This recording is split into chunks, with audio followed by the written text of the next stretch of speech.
Hello. Hello, everyone. Welcome. My name is Sarah Hollenbeck. I'm the co-owner of Women and Children First. We're one of the last feminist bookstores located in the United States. And we are beyond excited for tonight's panel discussion featuring Maria Hinosa, Alicia Elliott, Deborah Douglas, Beck, and the conversation will be moderated by Michele, Weldon. Now we begin our virtual events as we begin all of our events that are usually held in the bookstore with a land acknowledgement. So please join me in acknowledging that the land on which our bookstore stands is the unceded territory of the Peoria, the Potawatomi, the Miami Indian people. Chicago has the third largest urban Native American population in the country, with over 100 tribal nations represented. Our bookstore strives to recognize and honor Native literature and Native communities. And we encourage all of you watching to learn more about land acknowledgements and the rightful owners where you are viewing tonight's event. Women and Children First is still closed, unfortunately, for in-store browsing, just to keep our community as safe as possible and do what we can to prevent the spread. But we are offering curbside pickup, and we ship anywhere in the United States. All of our upcoming events are still going to remain here on Crowdcast for the time being. So we hope that you'll subscribe to our Crowdcast channel and join us for our next event. A few housekeeping notes before we get started. Just if you want to ask a question, you're going to ask it through that Ask a Question box located at the bottom of your screen. And if you haven't bought the books of our phenomenal authors, you can do so by clicking the green button, also located at the bottom of your screen. That will connect you to womenandchildrenfirst.com, and we will fulfill your order as quickly as we can. I'll also be dropping a link to donations. If you have it in you to donate to the Women's Voices Fund, we so appreciate those donations. That's our nonprofit, and that makes events like this one possible. And now it is my great pleasure to introduce an amazing author and a dear friend of Women and Children First, Michele Weldon. Michele is an author, a journalist, and an emerita faculty in journalism at Northwestern, where she taught on the undergraduate and graduate level for 18 years. She's the author of 6 nonfiction books, including most recently, Act Like You're Having a Good Time. So please help me welcome Michele Weldon, our MC for tonight's event. Thanks so much, Sarah. And I'm so grateful to Sarah for helping to organize the event. Actually, it was her brainchild. It was prompted by my mistake of missing an email from her. Her intention was to gather a group of great women authors with different backgrounds, voices, and stories to discuss their new books, as well as to address the need for more inclusive storytelling. And here we are. So thanks to all of the authors tonight and everyone joining us. You're going to hear from each one of our authors, Alicia Elliott, Maria Hinojosa, Deborah Douglas, Beck, and myself, in the order our books were published, and I will go last. So each author will talk about her book, then we have a few topics to cover, and we'll open it up for discussion in the last 10 or 15 minutes. First, Alicia Elliott is a Mohawk writer living in Brantford, Ontario, who's written for the Globe and Mail, CBC, and more. Her essays have been nominated for National Magazine Awards for 3 straight years, winning gold in 2017, and her short fiction was selected for Best American Short Stories 2018. She was chosen as the 2018 recipient of the RBC Taylor Award. Her first book, A Mind Spread Out on the Ground, is a national bestseller. Confession here, when Sarah first talked to me about the panel, I was in the middle of reading Alicia's new book, and I thought, could we possibly get her to join? And so we did. And Here, Alicia's back. So welcome, Alicia. I'm so sorry. Can you hear me? Yes. Okay. I was trying to toggle the mic and then it's something bad happened. So I'm just going to stop. Okay. So begin. We just introduced you and are so grateful to have you here. So please tell us about your new book.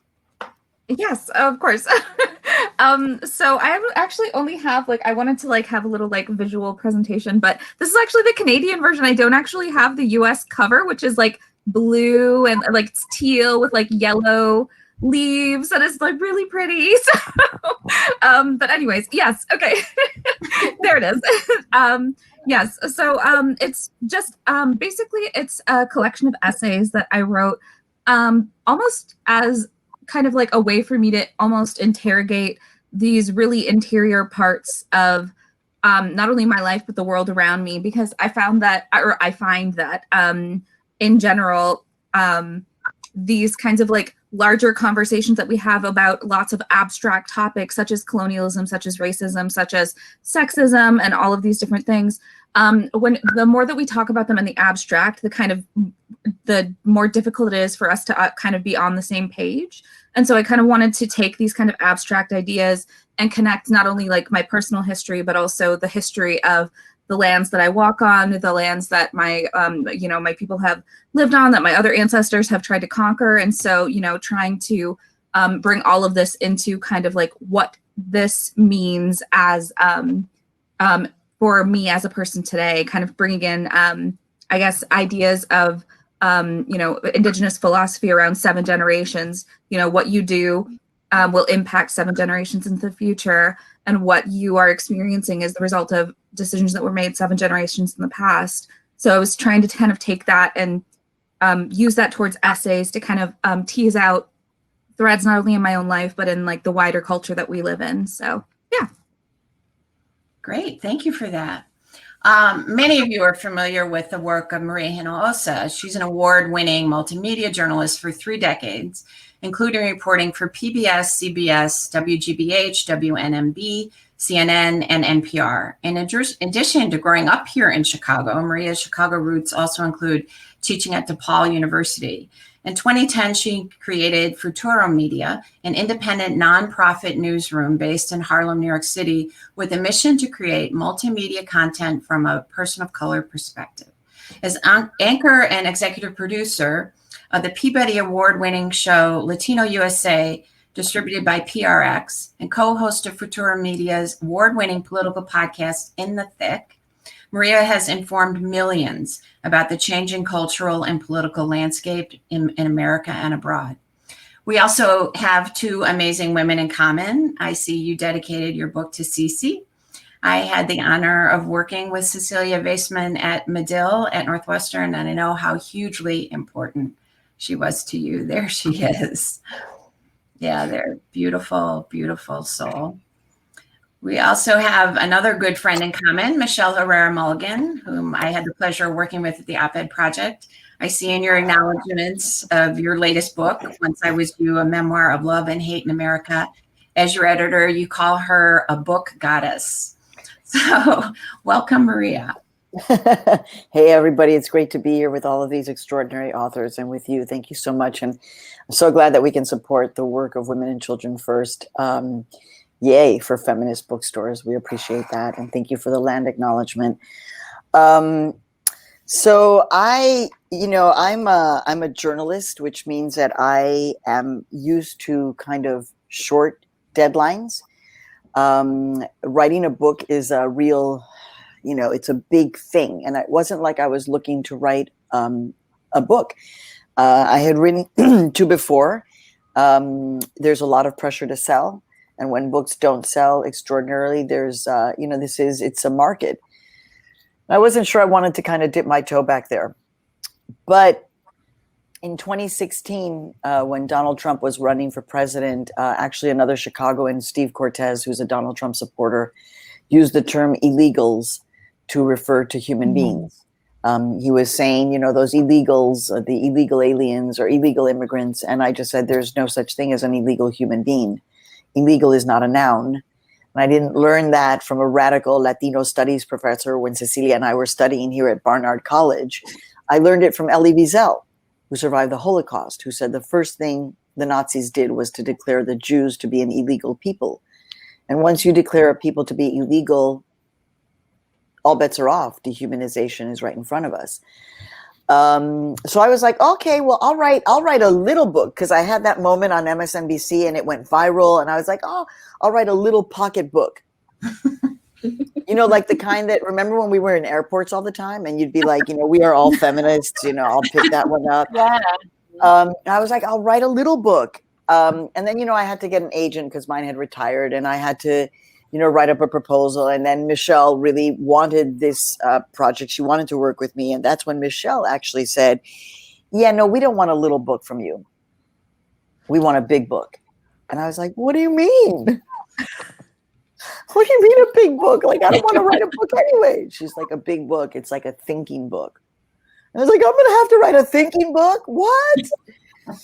Because you know how writers are. We're just incredibly insecure and worried. The good thing about getting older is that you don't have a lot of time to live in that insecurity. And so you just kind of get shit done. And so that was it. I had to kind of do this work. And that was how Once I Was You was born. And, a lot of authors start a book with a title. I did not have a title. And after I had already, so I had gotten the outline. I was making all kinds of great progress, handed it into Michele. She's like, this is great. And then she's like, but you got to write an introduction. And I was like, are you kidding me? And that's when I wrote the letter to the girl at the McAllen airport as an introduction. And that was when we were in the total time of freaking out about what is going to be the title.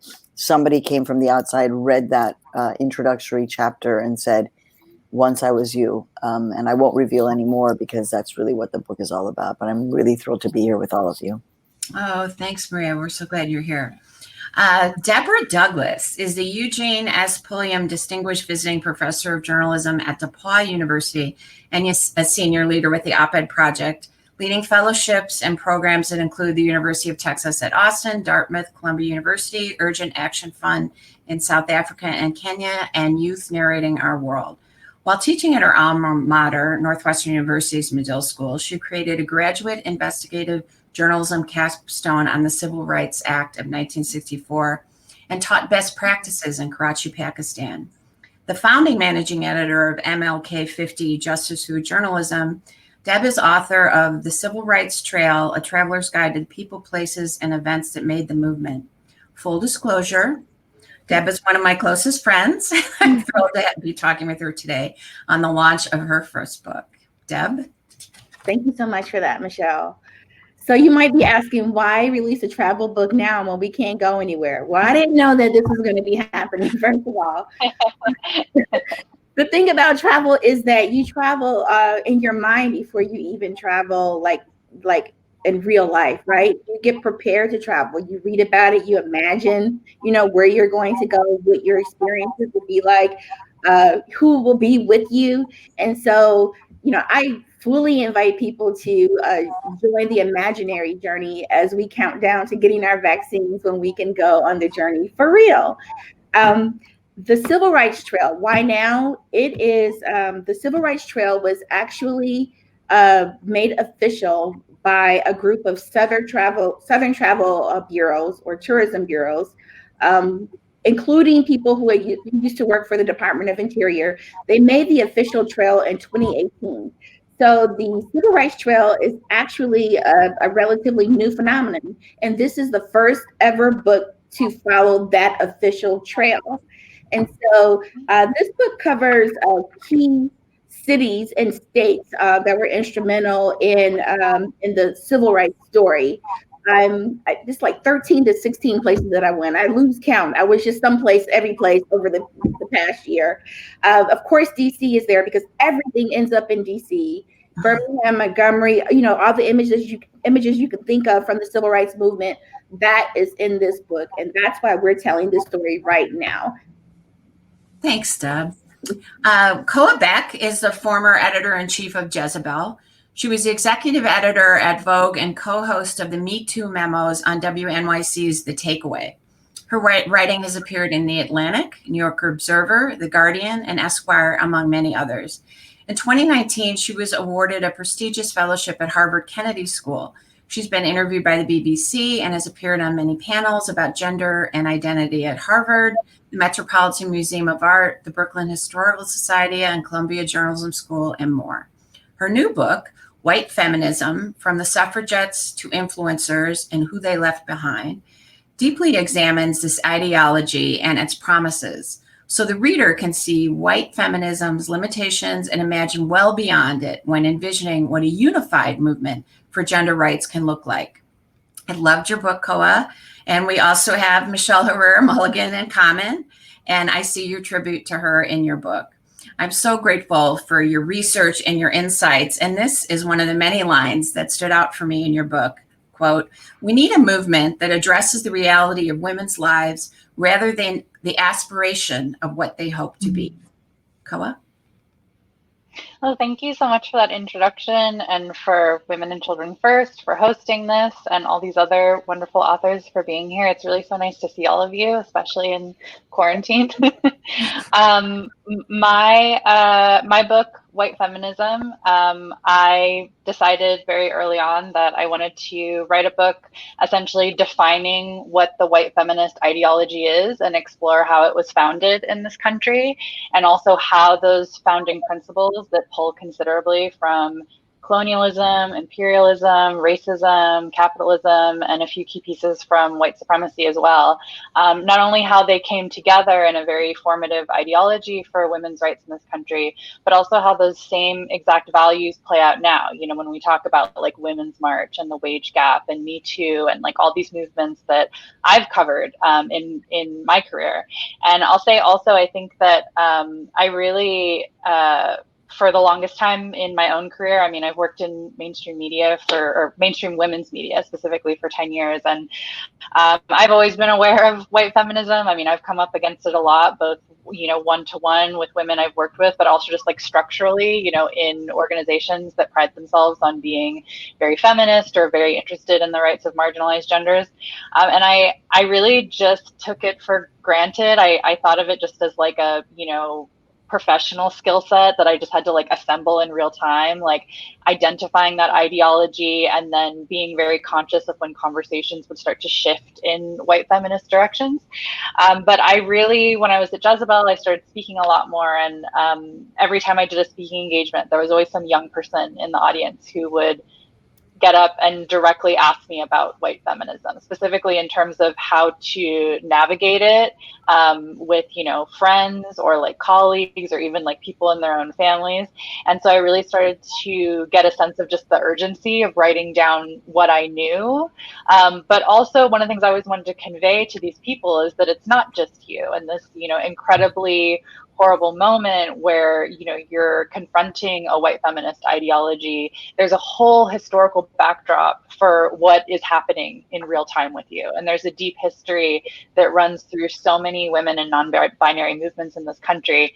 And so while the book very much explores the beginnings and ends of white feminism and, you know, what has been deemed possible under them, a big rewarding part of the book is that I got to formally research so many different movements for gender rights in this country, and to basically showcase them in a way to show white feminism's ideological weaknesses. And in thinking about, you know, what Chicanas have fought for, what Native women have fought for, what like the Black lesbian movement has contributed to this country, I feel like so much is possible when you look beyond a white feminist ideology. Thanks, Koa. Well, my latest book is a book of essays. It's called Act Like You're Having a Good Time. And unlike many of your work, it's not deeply reported, but like all of your work, it is a deep introspection. You know, I've been a journalist for 40 years and taught for 18 years.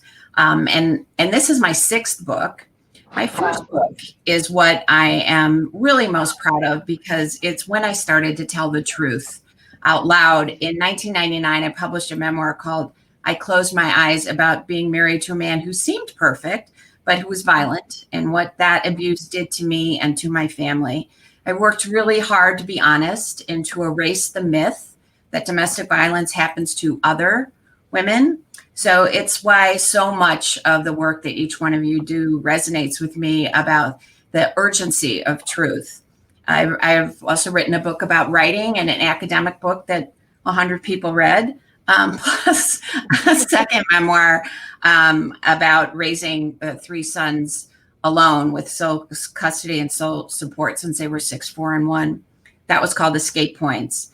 I wanted to really examine what this third act of life is like, and how I see myself as doing, I imagine myself as doing much more than I have, and how I've fallen far short of my ambitions. Of course, I acknowledge then that could be because of a lack of talent, but possibly also because of a lack of time and capacity.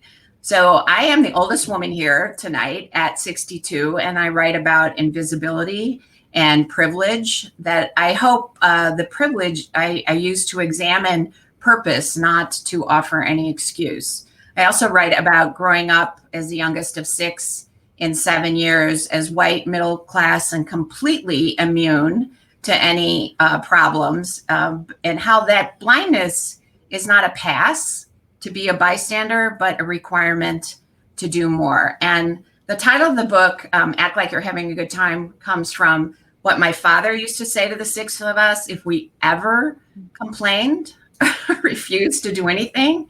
It was like, I don't care, do it. Act like you're having a good time. So I thought that was kind of good advice. It's not like fake it till you make it. It's like you have to do it. So you might as well be pleasant about it. I want to touch on a topic with each of you on why it is important to have different voices in the larger public landscape of telling the truth of our own stories, as well as the larger truths of gender, identity, bias, and justice, historically and currently.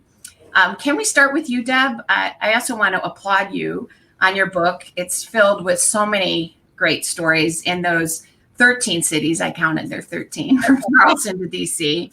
It just demonstrates your exhaustive and thorough reporting. So tell us, why are these stories so important?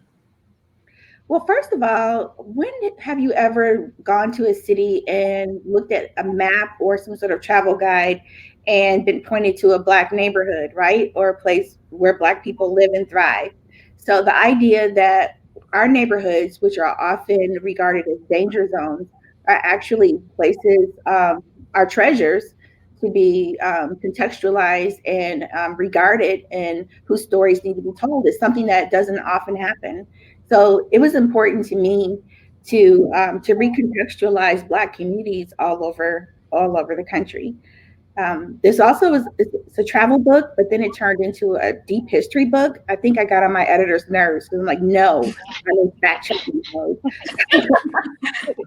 It's a civics book, and then for me, it's a blueprint for social justice action.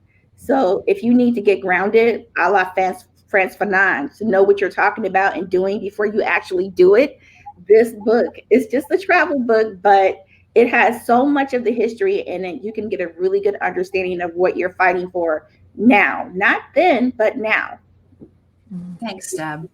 Koa, you also really deeply explore the historic and contemporary relevance of feminism, including specifically, and you mentioned this before, how Native women are left out of the conversation, and the reality of what you explain as cis, female, white aspiring, middle-class, able-bodied, young and straight feminism. I appreciate how you address this as needing to be not about individualism and hustle porn, but about a collective movement. Talk to us about why this is urgent now.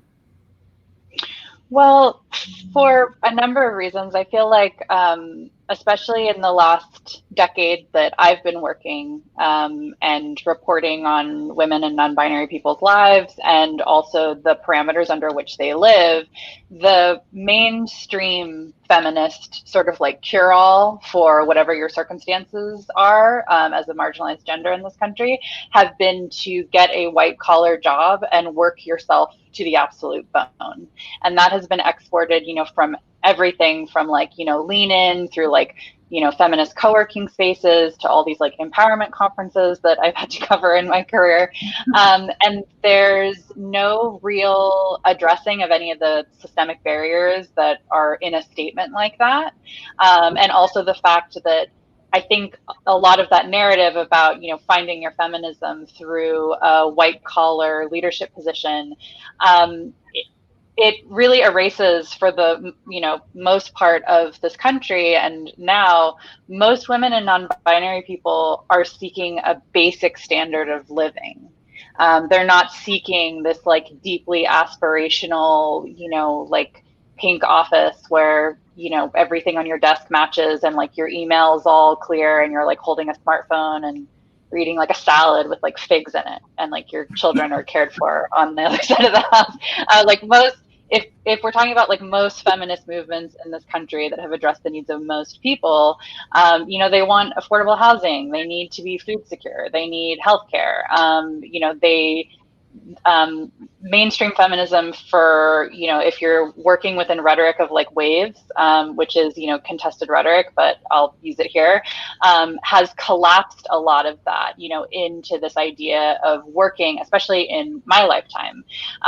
But the thing is, there has always been a dialogue like that within white feminism, this idea that you should aspire to have more than you have, but even more so beyond just aspiration, which I think is, important if you're a dehumanized person across the board, depending on how you're disenfranchised. More importantly, this idea that power just for itself will free you from gender oppression, when a lot of times, what I studied in my book is that the values that, just ambiguous power imparts to women or, other marginalized genders is basically like colonialism, imperialism, patriarchy, labor exploitation. This like lofty CEO woman at the top will make use of these same exploitative practices and channels to essentially do what patriarchy would have done in her place anyway. So for most women's lives, that's not an improvement that individual woman has ascended to that role. What has worked historically in this country is gender movements that concern themselves more with the collective rather than what one woman has managed to achieve for herself based on very specific circumstances. And that is a key divide between literally white feminist ideology and like any other gendered movement in this country, led by a person of color, an immigrant, a working class person. And I think that especially now, I just wrote an op-ed on this for Time, but in COVID specifically, like so many institutions are crumbling before us now. And systemically, a lot has not worked for many different people. But specifically what I'm witnessing now is that these, powerful bodies that have so deeply relied on, more specifically a white collar worker, but I think you can expand that depending on the circumstances. There's such an opportunity now, I feel like, to remake these institutions that have really been brought to their knees through the pandemic, whether it's like economic factors or, the fact that so many people are unionizing now. Support for unions is now up in this country, which is wonderful.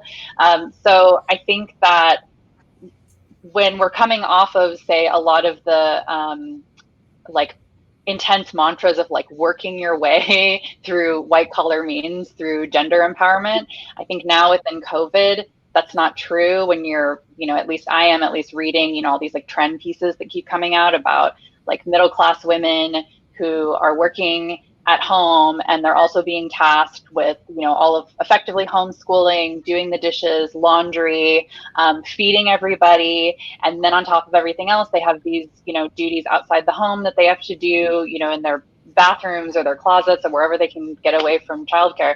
And, I look at that, especially from the vantage point of my book, that is a white feminist failure. White feminism has said for 4 waves that you don't need subsidized childcare. You don't need paid parental leave. You don't need any systems to help you be a woman in this country. And through COVID, it's infinitely clear that that is not true. And yet so many other movements in this country, that have been for women and women's rights have been advocating all kinds of systemic changes, but white feminism never has. That's right. Thanks, Koa. Maria, your book is deeply personal and also political and hits hard on the realities of American racism. You talked a little bit earlier about your opening chapter of meeting that young girl in the McAllen, Texas airport headed to a detention center. It was illuminating and horrifying. So why is your book needed now?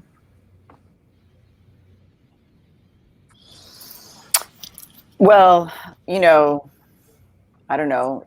That's a huge, big question, right? But if you think that, the original sin was slavery, but the first sin was genocide, and you think about making the connections between, the hatred of anti-Indigenous bodies, the hatred of Black bodies, the hatred of Latino immigrant bodies that weren't born in this country, it's all part of a continuum, right? So it's really, and we could have never,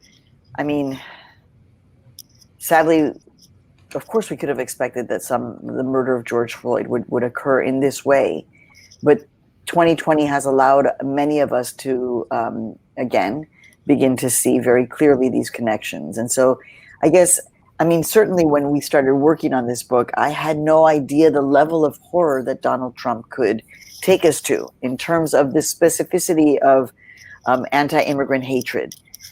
And, how did he begin his entire political career, right? Was insulting Mexicans. So I really, I in my mind, I had taken it to a level of imagining the utmost experience of dehumanization. But when it's confirmed, and as a journalist, having seen it, year after year after year, and then now, it's women's uteruses that are being taken. It's their children that are being taken. And the basic issue, the difference is that we weren't born in this country. That's it. That is, it comes down to, were you born in this country? Were you not? I was not born in this country. I feel very secure right now with my American citizenship. But if Donald Trump had been reelected, I don't know how secure I would feel there. So I guess right now I feel like it's a moment to really see and make clearly these historical connections. And I'll just end by saying, the beauty of the movement for Black Lives, which, really began the day that a Black person was brought here enslaved, is that there has been constant pressure, right? One of those pressures has been a push to end mass incarceration, right? End stop and frisk here in New York City. That's activism, oftentimes led by Black women.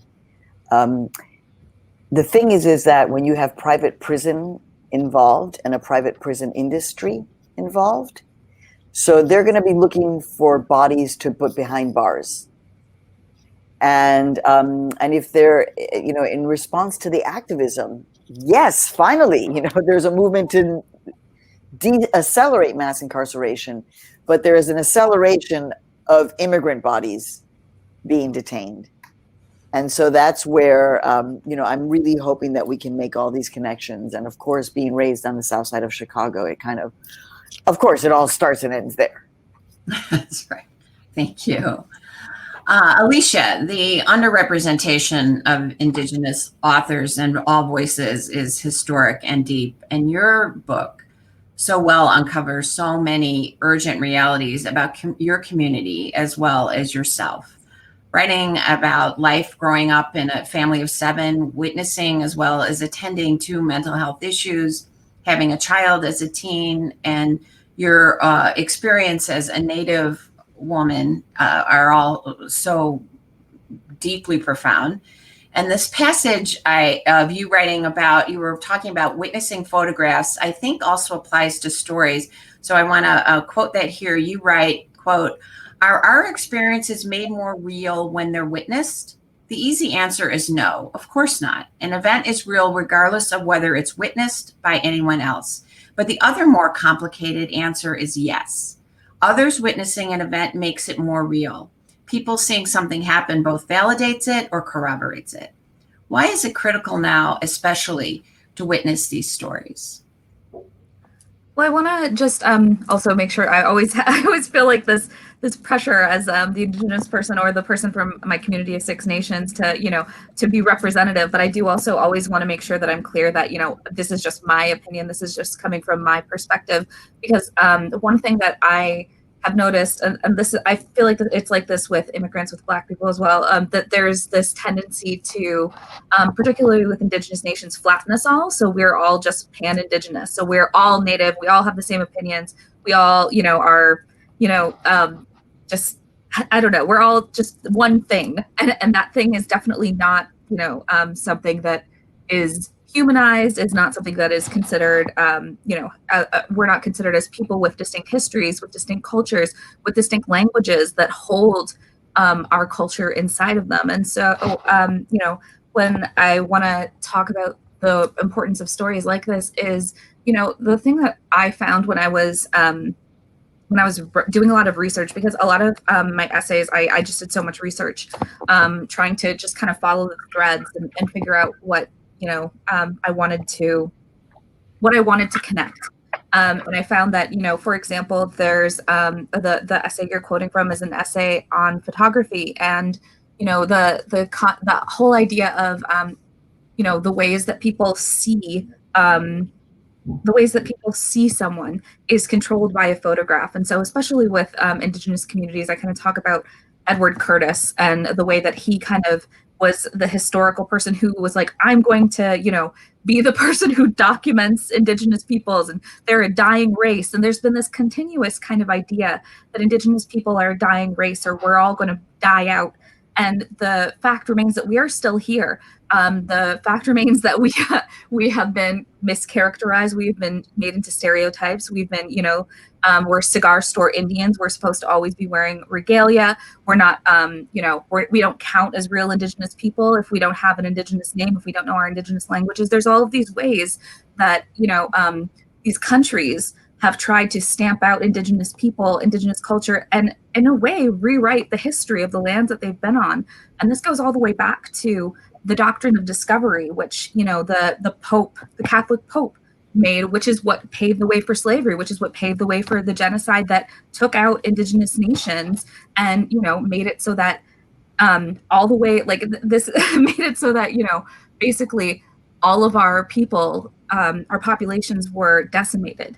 So, I think that when I'm talking about, my own story, I always want to connect it to other stories as well. And, the reality is that, kind of talking about what Maria was talking about with imprisonment here in Canada, 1/3 of the entire prison population is Indigenous, despite the fact that we only make up, I believe it's 5% of the population in Canada, which is absolutely abysmal. And when you think about the ways that, there's these national narratives and that pave the way for these white countries like Canada, like the US. And I think those narratives we have to really confront, because we're looking at now with things like what happened in the Capitol and stuff like that, these people who are saying these things that are supposedly radical, but at the same time, are they really that radical, or are they really just the continuation of these really genocidal, these really racist, murderous and sometimes beliefs about what constitutes as the perfect nation. And, when we start looking at, I talk about this in my book, even down to like food, how on reserves there is, they're largely food deserts. And parts of Upper Canada, there's the only way that you can get, it's better to get food through Amazon than it is to be able to pay how much money it is to get food up there. On my reserve, I was like 20-minute drive away on either side from grocery stores, but we didn't have any there. And so you needed to have a car to be able to get out and get any kind of food. And how does that then, have ripple effects into future generations, And so kind of going from even that, there's this history of residential schools or, I think they're called Indian boarding schools in the US. Basically, they serve the same purpose, though, kind of following what they basically were kind of like work camps for students. I know that the residential school that's in the city that I live in, it they mostly worked all day, but they were supposed to be teaching them, and they were supposed to be killing the Indian to save the man. This whole idea that, you know, we have to all be aspiring to a very particular type of whiteness that is going to create wealth for the nation. So like it just kind of, all of this kind of comes together. And when we look at it, what does that say about the state of our nations? What does it say when we look at these deep histories of the countries that we live in, and what they need to tell the people that they live in about that nation, so that we continue to uphold it?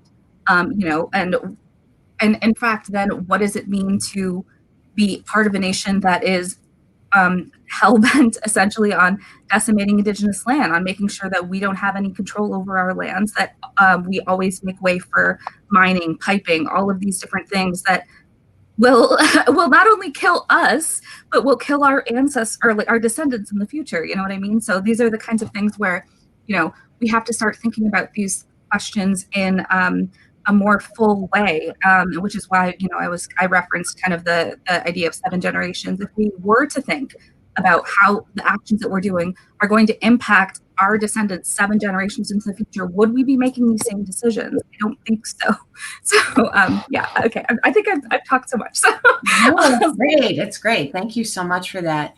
I want to talk to each one of you. I'd like you to talk about not only the personal details you reveal in your books and why, but also what you do not reveal and why. And I'll start with you, Marie, if that's okay. There are some really intense moments in your book that are painful and also joyful. You write about your deep friendships, your children, your husband, Herman, the assault when you were 16. Can you talk about why you choose to reveal some details and why you choose to keep some private? Well, I wasn't planning on writing about my rape at 16. You know, but when you write a memoir, what you're doing ideally is, you know, at least in that early part, you know, I was going back really to my early childhood. And as a Latina immigrant growing up, you know, on the south side of Chicago at that time, it would be disingenuous for me to not have written about the issue of sexuality. I mean, Koa and I talked about the women's movement, and it's complicated, right? It's very, very complicated. But it just kind of started coming up in the writing, like, oh my God, like this. And I remember writing that I was in a competition with white women in a race that they didn't even know that I was playing, and it had to do with sex. It had to do with, because I was trying to define myself as an American girl, but I was a Mexican girl. But you know, so I think a lot of that, we don't usually talk about that. So I wanted to, because that's the good part, Michele, about getting older. You don't give a shit anymore, basically. And I would prefer for young women to not have to go through this. And so, yeah, I was not planning on writing about this, but in the middle of writing about this all, it's the Supreme Court nomination of Kavanaugh. And we are all witnessing Dr. Christine Blasey Ford talking about what happened to her when she was 15. And people were like, come on, get over it. You were 15. And then I was like, wow. I had actually convinced myself that the rape had happened when I was 17. It was only when all of this happened and I had to talk to my family and say, okay, I'm going to write about this. This happened. And they were like, wait, when? And then I was like, and we realized, actually, I had convinced myself that it had been when I was 17. I was 16. And so it was the only part of the book that I cried when I was writing, because I was just, it was horrible. But it was also really good to get it out of my system. I also took up boxing in the last 5 years as I've made amends with what happened, and have done fabulous therapy. I have an amazing therapist. But I think the important thing is that it's not what I intended to write. But if you're writing like this, you have to go into spirit. And if spirit is kind of telling you this is, and actually, interestingly, I've been running a little bit, and actually inspired by a hashtag Native Women Running, because I'm doing my own kind of journey into my own indigenous roots. And I realized that when I was raped in Mexico, this was the revelation that happened last week. It's like, this dude who was a white Mexican, he didn't rape me because he saw me as an indigenous woman, because obviously I don't present necessarily. He probably raped other indigenous women in Mexico, but no, he raped me because he saw me as an American woman. Even though I wasn't. I was still a Mexican girl. I didn't have an American passport, but in his mind, that was the dehumanization, not indigenous woman of color, but rather American woman and everything that represents. And so I'm still kind of processing it, but I'm so thankful that the readers have responded with like, oh my God, thank you for talking about this. Yes, thank you so much for writing about that and talking about it. Alicia, you also have, really searingly vivid moments in your book and details. Can you talk about what you reveal and why, and what you don't?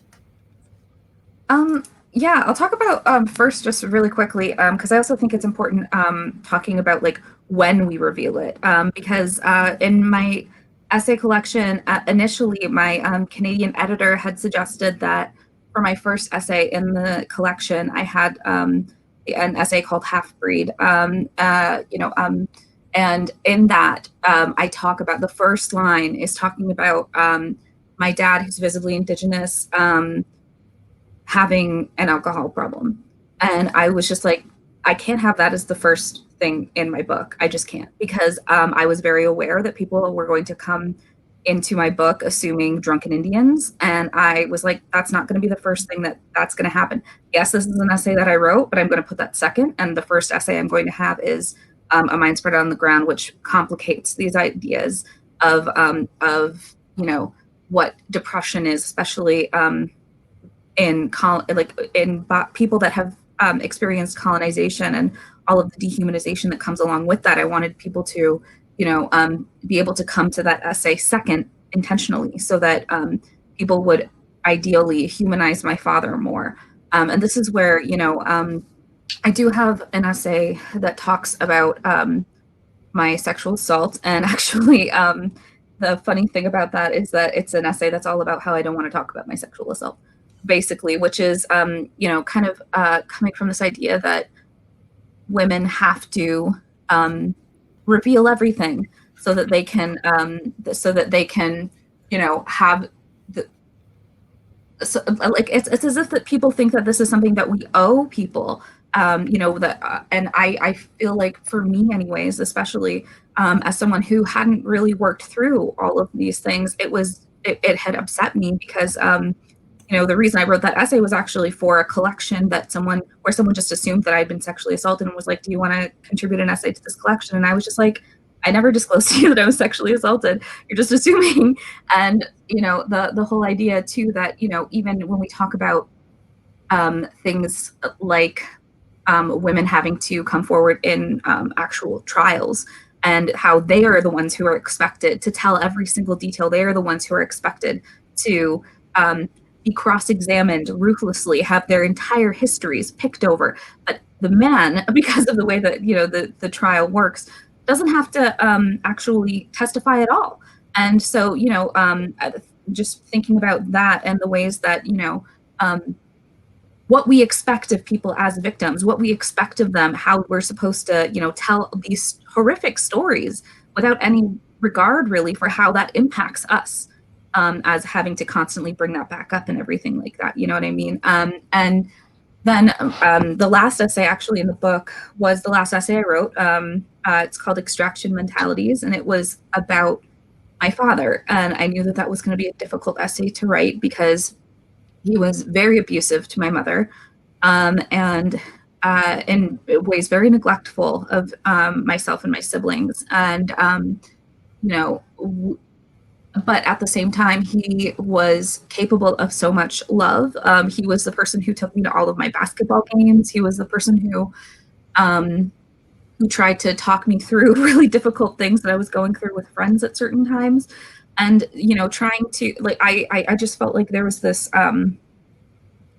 there's this idea that these men or these people who do these things are demonic, and we have to send them away, like, in like an Australia type situation where we send them to another land where there's already people there. But anyways, what are we supposed to do with that? We can't, that's not something that we can really do, especially if these people are living in our homes, if they're living in our families and things like that. How are we like to really see restorative justice, particularly in a society that, where private prisons are a thing, where we are still having to fight for Black Lives Mattering, like where that's still something that is supposed to be like controversial in some way. I don't like, there's all these ways that we dehumanize people, and then and systemically the governments that we are supporting with our tax dollars and potentially our votes, they take these systems and they act violently upon us. I mean, the entire way that COVID-19 has rolled out in the US and Canada, I think really exemplifies that. And I'm living in Ontario right now. Our premier has billions of dollars that he's just sitting on, that they're not rolling out things in what way they should. They just did a lockdown. They, they're just not doing the things that are showing that anyone's lives are valuable over profit. You know what I mean? And so they're saying we have to keep all of these businesses going, even though those are the places where we're having super spreader events at these factories and stuff like that. We have to keep doing that. We can't have universal basic income to make it so that people can actually afford to stay home. We have no paid sick days in Ontario. It's absurd. And so as someone who I spent so much of my 20s working at Starbucks and a minimum wage job, and knowing how like people treat you as though you're nothing, and then that's exemplified in all of these things, to kind of take that and for me to say, like, how can we then criticize the individual when we systemically, institutionally allow these sorts of violences constantly? There has to be a middle ground here. If we really are saying that we shouldn't be violent to people, that we shouldn't shouldn't be enacting things in our interpersonal lives, then we really need to be showing that at all systems of governance and in these institutions. So for me, anyways, the one thing that I didn't want to write about in terms of that is there's a section in that essay where I talk about specifically what my father has done. And I remember talking about it to my friend, because I'm writing about this conversation I had with a friend, and I was able to rattle off all of these things as though they didn't affect me. And she was just kind of like, why do you still talk to him? Like, that's crazy. Right. And if that's a simple question with a simple answer, it was really confusing to me. But also when I went to write it, I actually wrote down the things, and even though I was okay to write it down at first, I edit as I write. And so I reread it and I just started to cry, and I couldn't stop crying. And I was like, I can't have this in here because I don't want to have to deal with that situation. Right. You know what I mean? Like, I feel like there's this idea that as people who have experienced trauma, that we're expected to, let all of our blood be, on the page and let people just kind of play in it. And to me, that's something that I personally cannot do. And I don't think that it's the trauma itself that is the part that we as readers need to really learn from. I think it's what we can get from before and after, even sometimes. You know what I mean? You don't have to do that. If that's something you want to do, if that's something that you feel you should do, then that should be entirely your choice. There shouldn't be these kinds of pressures for you to give this information just so that you're validated as a victim or something along those lines. There's no mandate. Thank you for that. Deb, you did so much deep reporting in this book and interviewed so many people. Well, your personal details aren't in this book a lot. Did you refrain from telling some people's personal details and stories, and why? Yes, I came from the department of what I'm not going to do is definitely blame my people, because I wrote this book as a labor of love. And so Asset framed the Black experience, where I talked about people as who they are in full 300 and how many degrees, 60? I'm not good at math. And by their aspirations, and not by the worst possible thing that has ever happened to them. And so I did not engage with all the rumors around different civil rights leaders. There were some quote unquote revelations that came out last year about Dr. King. There was a lot of like inside gossip and scuttlebutt about different people involved in different aspects of the movement. And so I did engage with that. I stayed focused on what does this mean to us as a people and as an American story and as a project and a movement that actually made America better and can make America better again if we understand this story. And I had a funny interview with the Reverend Calvin Woods. He was a part of the first downtown sit-ins in Birmingham with his brother Abraham Woods, and he was talking about how the Birmingham movement that was launched by Reverend Fred Shuttlesworth, they actually the Black Thought leadership got together one night at a business owned by A.G. Gaston. He was a Black millionaire in Birmingham. Actually, Colin Powell and his wife Alma stayed in his hotel on their honeymoon. Felicia Rashad went there as a little girl. Everybody went. They were at this secret meeting to decide, what were they going to do? What was their action going to be? How are they going to come together as a community? So it was a secret meeting. And so they came together and decided they were going to form this organization because the NAACP had been outlawed in Alabama. So they decided to basically start like a NAACP type organization that would operate out of Alabama, and it would be based in Birmingham, and then they would start this movement. And so they met officially at Sardis Baptist Church at a certain point and agreed to form in earnest, but at first there was a secret meeting. So unlike my normal journalistic writing, I called all of my sources back and I went over the details of what I had culled from my interviews because I don't like surprises, and this is going to be on the show for a long, long time. And so I wrote about how, this secret meeting. And so Reverend Woods, who's like, I want to say he's in his late 80s now. I could be wrong on that, but he's really old. Reverend Woods said, oh, no, don't do that. Take that out. Take that out. Don't nobody want to know where you were, when, and how, and who you were doing it with. Take that out, girl. So I did. I took it out, but I twisted the language a little bit and said, if you want to know what happened at the secret meeting, don't ask the Reverend Calvin Woods because he won't. He doesn't want to tell. Thanks, Deb. Koa, I want to move into questions. And Koa, this first one is for you from Jennifer Black. Hi, Jennifer. She asked, Koa, I'm really looking forward to reading your book, wondering if you looked into the feminist health movement and whether you see that as part of white feminism or having transcended it. To confirm, I heard the feminist health movement. Is that correct? Yes. Yeah. Yes and no. I think it depends on how you're defining that. A piece that I did include very intentionally in my book is fat politics and fat activism in the United States specifically, and how a lot of fat activism, whether it's now or like I trace it to one of the first like fat-ins in the 60s in New York. It really overlaps a lot with colonialism and racism in terms of like the types of bodies that women are supposed to have and also the type of care that they can achieve based on what they look like and how they are read and perceived against this idea of what women should be, and also how like fat politics overlaps a lot with queer theory and like queer activism and organized rights in this country and mobilization too.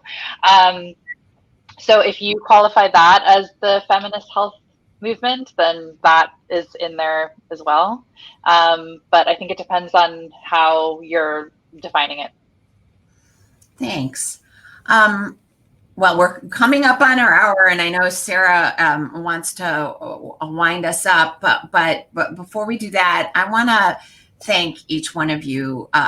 So creative and brilliant and magnificent. Thank you for sharing your work. I also want to share what Koa uses in the introduction to part 3 of her book. It's a poem from Anne Braden, She writes, in every age, no matter how cruel the oppression carried on by those in power, there have been those who struggle for a different world.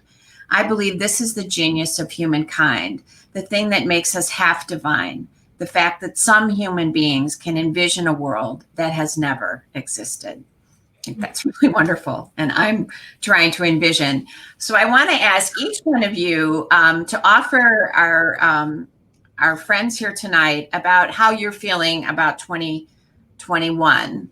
What word summarizes your take on the new year? Alicia, can we start with you? One word? Oh, okay.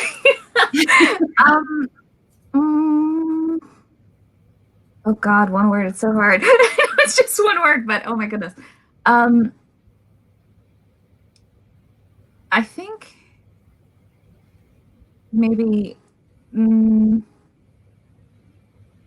I just want to, like, I don't know that this is necessarily going to be the case, but I just I want there to be kindness. I mean, I really do. I just, it just feels like there's such a dearth of it at the moment with so many different things that are happening in the world. And I miss it.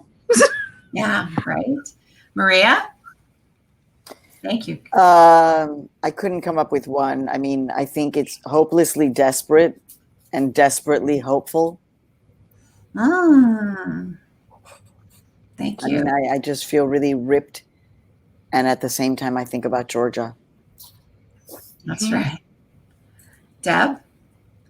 My word is reclamation. As in reclaiming my country, I want my country back. My people built this country. We want our stuff back. We built it for free. Thank you, Deb. Koa? I'm going to use two words. Cautiously optimistic.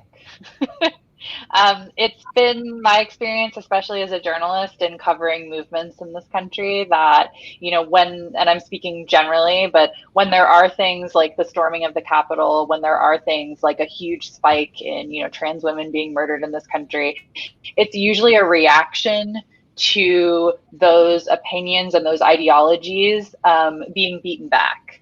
So these are very hateful and bigoted grasps for power, because they are interpreting, either just intuitively or, legislatively, that things are changing.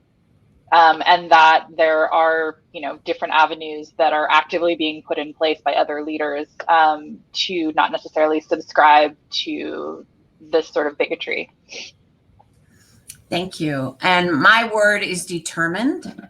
And that goes to a lot of things. I'm determined to get the hell out of my house. I'm also determined to accomplish what I intend, because what this year has especially shown us all is there is no security or guarantee on our health, on our future, on our safety. And I'm just determined to make happen what I intend and what I'm hoping for. So thank you all. Sarah, did you want to close us out with some? Thank you all so much. That was such a wonderful, wonderful conversation. Thank you for your power and your strength and your fearlessness to talk about some really challenging and nuanced issues. So I so appreciate all of you. Thank you for your support of Women and Children First. If you haven't bought these 5 incredible books, please do so by clicking that green button. If your friends aren't here with us tonight, they can watch a recording of tonight's event at this URL. So share it far and wide.